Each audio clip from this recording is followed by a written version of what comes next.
Kryeministri Rama prezanton paketën e dytë të ndihmës, përfitojnë 176.000 biznese dhe individ të prekur nga pandemia, afton opozitën për bashkimin e forcave kundër virusit. Depot farmaceutike u pasuruan nga 10 fishimi të çmimit të maskave pas pandemisë së Covid-19, shitësit me pakic akuzojnë grosistët, rritën kërkesat për mbrojtje artizanale. Policia fillon fotografimin me dron dhe paralajmërimin me altopalan të qytetarëve që shkelin karantinën jashtë orareve. Aksioni nisur në Tiranë do të fillojë dhe në rrethe. Bashkia harron pastrimin e Tiranës në mes të pandemisë nga koronavirusi. Në kryeqytet koshat mbeten të mbushur me mbeturina deri pas mesditës, duke u bërë rrezik për shëndetin. Çmimi i naftës rritet në tregjet ndërkombëtare me 3% pas marrëveshjes për uljen e prodhimit ditor me 9.7 milion fuqi. Analistët shprehen pesimist për zbatimin e marrëveshjes.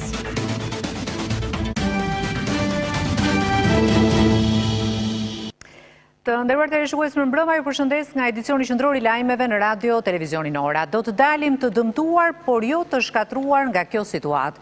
Kryeministri Edi Rama ka prezantuar paketën e dytë të ndihmës financiare ndaj bizneseve të prekura nga ndërprerja e punës si pasojë e pandemisë së koronavirusit. Kreu i qeverisë njoftoi se paketa zgjerohet me 176.000 përfitues të rinj.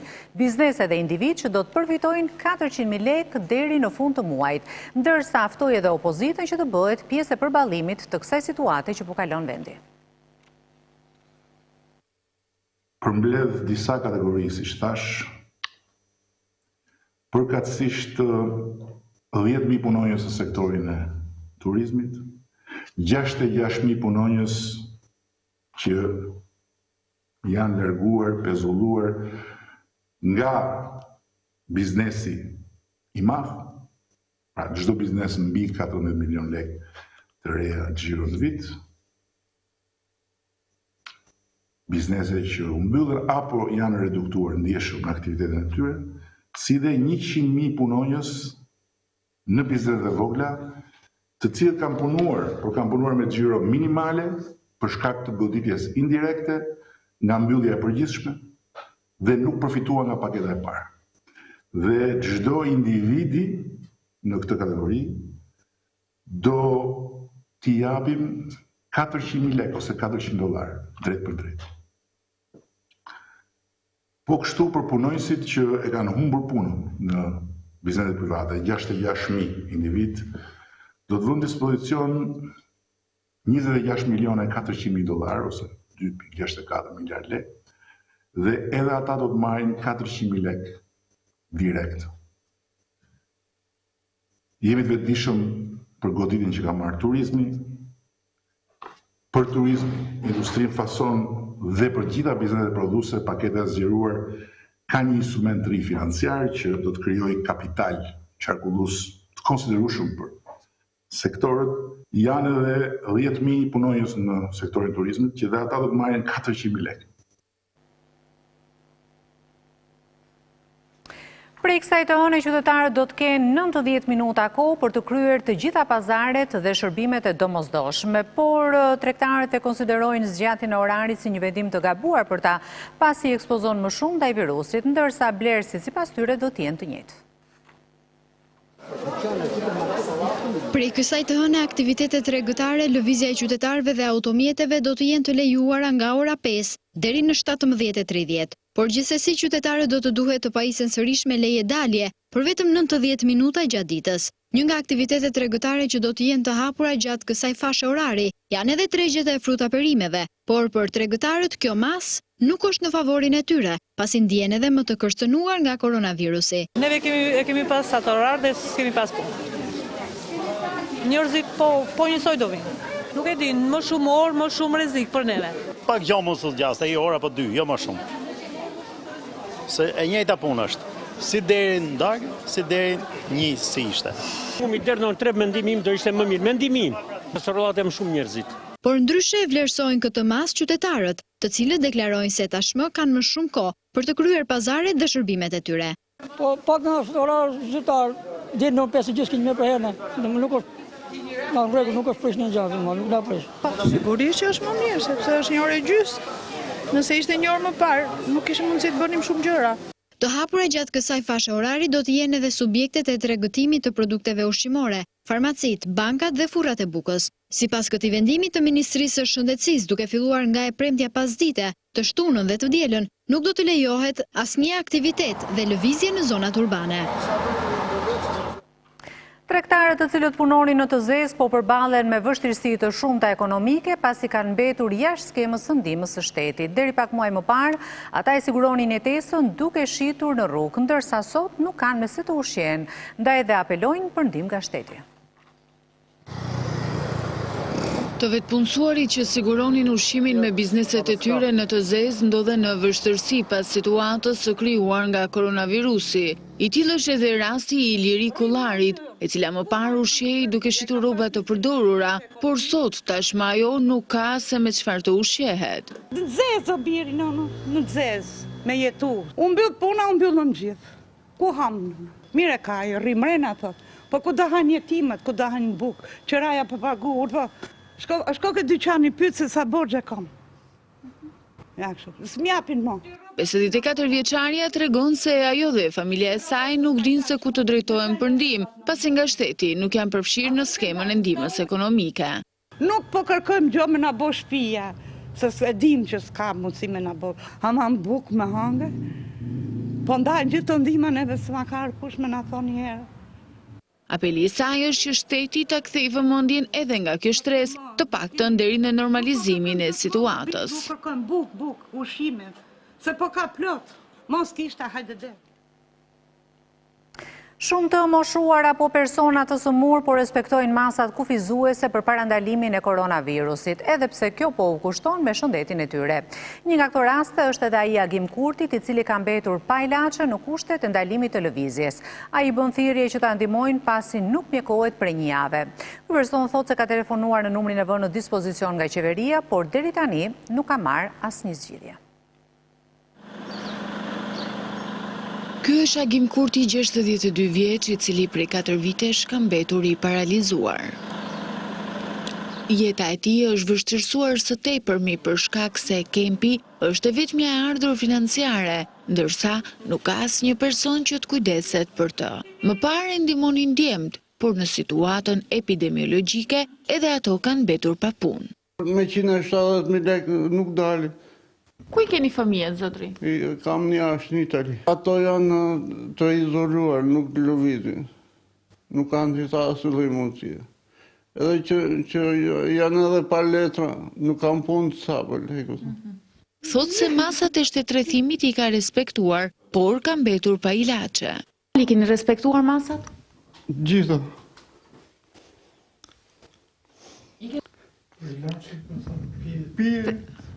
Turkis, për tensionin, pi luz gjaku, pi si o forë se jam edhe me diabet, edhe nuk më ka thjesë asë gjë. Asë nuk ka njëri me pytë. 62 vjeçari tregon se ka telefonuar në numrin e vendosur nga qeveria për rastet e familjeve në nevojë, por për gati një jave nuk ka marrë asnjë zgjidhje. Shiko, këtë numrin? Pra ju keni telefonuar të numri 0800 088. Kanë 2 javë. Ki 2 javë? Të janë përgjigjur? Janë përgjigjur, por nuk këtë marrë ma asë një masë. Apeli 62 vjeçarit është që shteti t'i vinë në ndihmë, t'i dërgojë medikamentet e nevojshme, pasi gjendja e tij përkeqësohet nëse nuk merr mjekimin.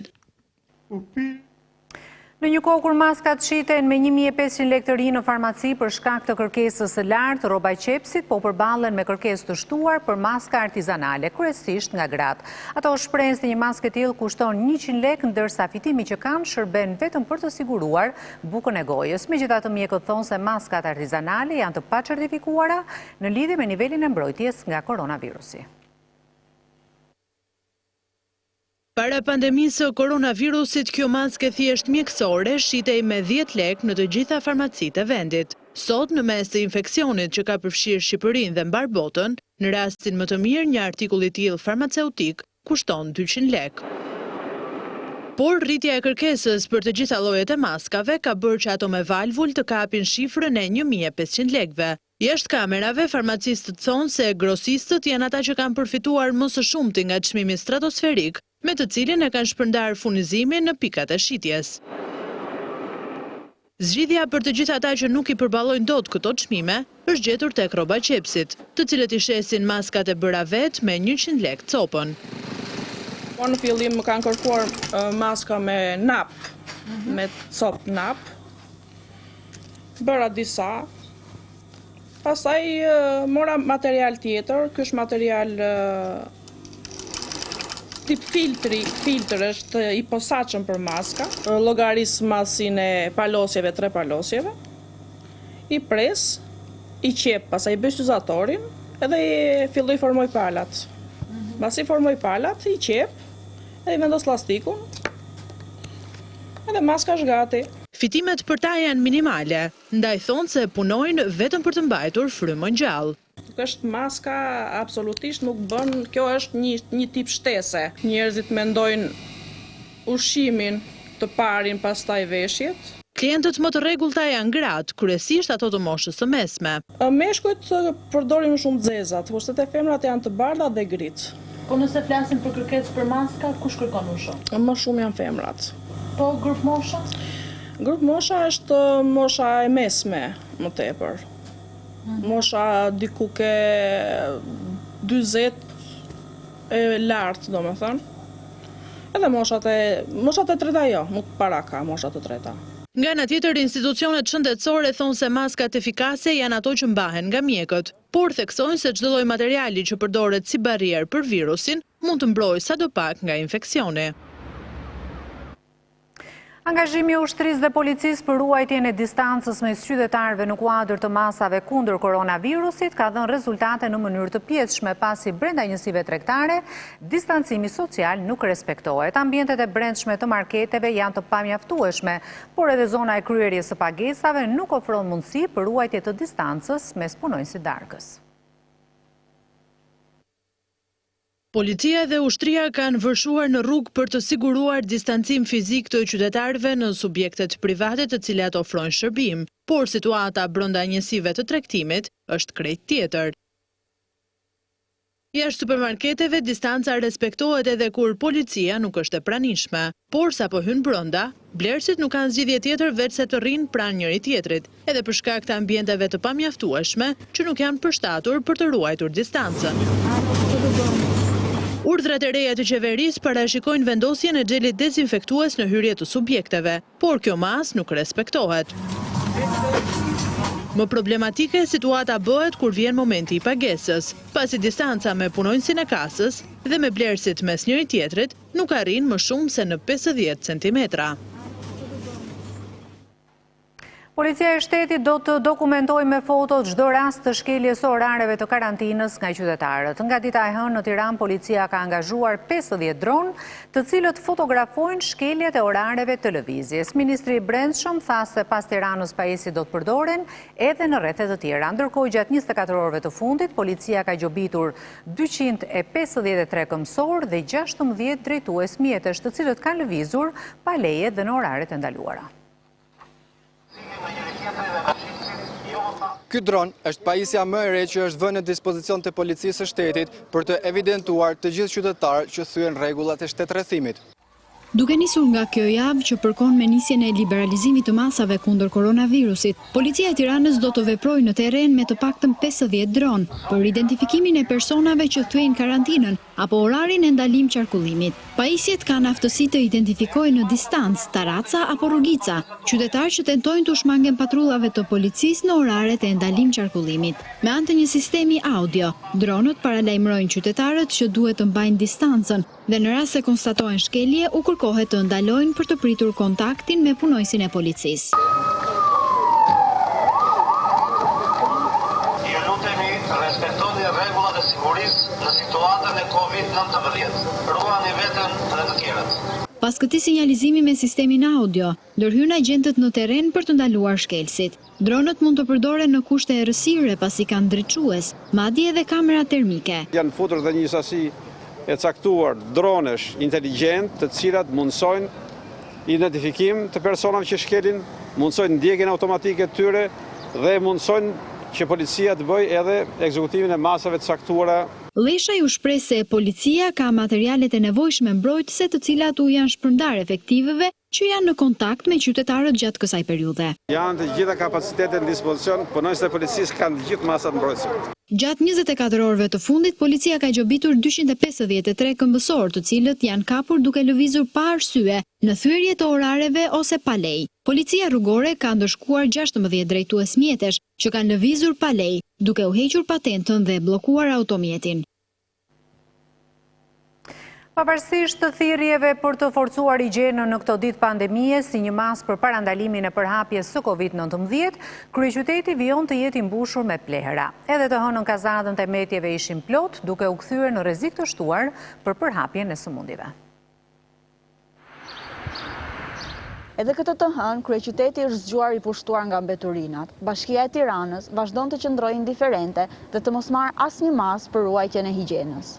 Në një kohë kur higjiena konsiderohet si arma kryesore kundër pandemisë së koronavirusit, në zonën e Kodrës së Priftit të shfaqet kjo pamje. Panorama nuk ndryshon as në zonën e Astirit. Në zonën e maternitetit të ri, qytetarët janë të rrezikuar në çdo kohë, nga koshat e papastruar deri në mesditë. Kazanët e mbetjeve duhet të boshatisen gjatë orëve të para të mëngjesit, por nuk është çudi që shumë prej tyre t'i gjesh të papastruara deri në mesditë, duke u kthyer në një rrezik të shtuar për përhapjen e pandemisë. Edhe pse ora shënon 12:38, gjendja në koshat e kryeqytetit flet vetë. E njëjta panoramë shfaqet edhe në zonën e Laprakës, ku pamjet flasin qartë. Bashkia e Tiranës duket se zgjedh të pastrojë vetëm qendrën, ndërsa në shumicën e lagjeve të tjera të kryeqytetit vëmendja mungon. Duket se Bashkia e Tiranës ka keq kuptuar urdhrat e qeverisë. Pasi ashtu si edhe qytetarët, ajo ka qenë vetë izoluar dhe nuk ka bërë asnjë punë për pastrimin e qytetit.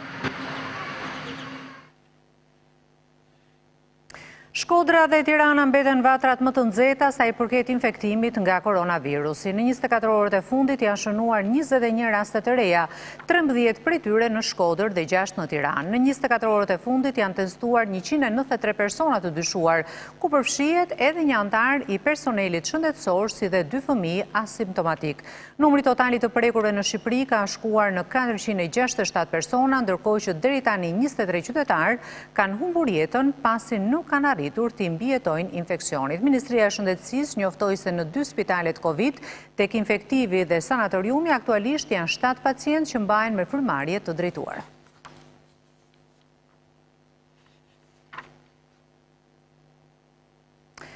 Çmimi i naftës u rrit në tregjet ndërkombëtare me 3% pas marrëveshjes mes Organizatës së Vendeve Eksportuese të Naftës, Rusisë dhe shteteve të tjera për uljen e prodhimit ditor me 9.7 milion fuqi në ditë. Pavarësisht kësaj rritje, analistët janë skeptik se vendet do t'i qëndrojnë marrëveshjes për një kohë të gjatë.